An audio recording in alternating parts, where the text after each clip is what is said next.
My name is Katie, and I have a son named Carter. He's 17 and has always been my darling angel. I love him dearly.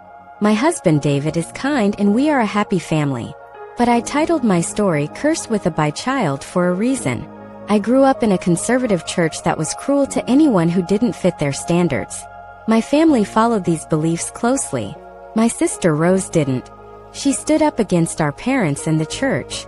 They disowned her when they found out she was a lesbian. I was younger and picked on her. I remember one day she caught me bullying her friend.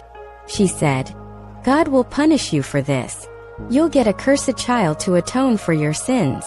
I didn't understand it then. I told my parents, but they just prayed it away. Rose moved away and, as far as I know, is living happily with her girlfriend. I eventually left home for college and met David, who is from a different culture. I fell in love with him.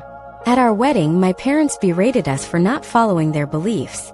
One of David's cousins, Willow, stood up to them. She challenged their views with actual Bible verses.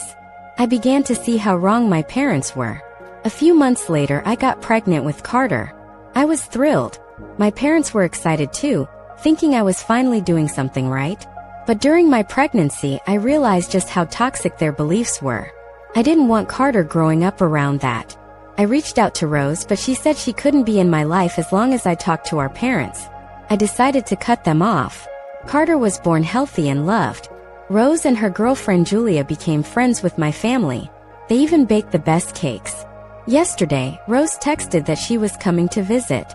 I tidied up the house in anticipation. Willow and my in-laws helped. When Rose arrived, she brought Julia, who had a cake. It was beautiful. When Carter came home with his best friend Angelo, I noticed the way he looked at him. It reminded me of how Rose looked at Julia in high school. Then Julia revealed the cake. It was decorated in blue, purple, and pink with the words, "Surprise, I'm bi." I was so happy for Carter. I called David to grab plates. Rose sat with me, chuckling, and said, "I told you so." I smiled, realizing I was blessed, not cursed, with a bisexual child. Life had come full circle.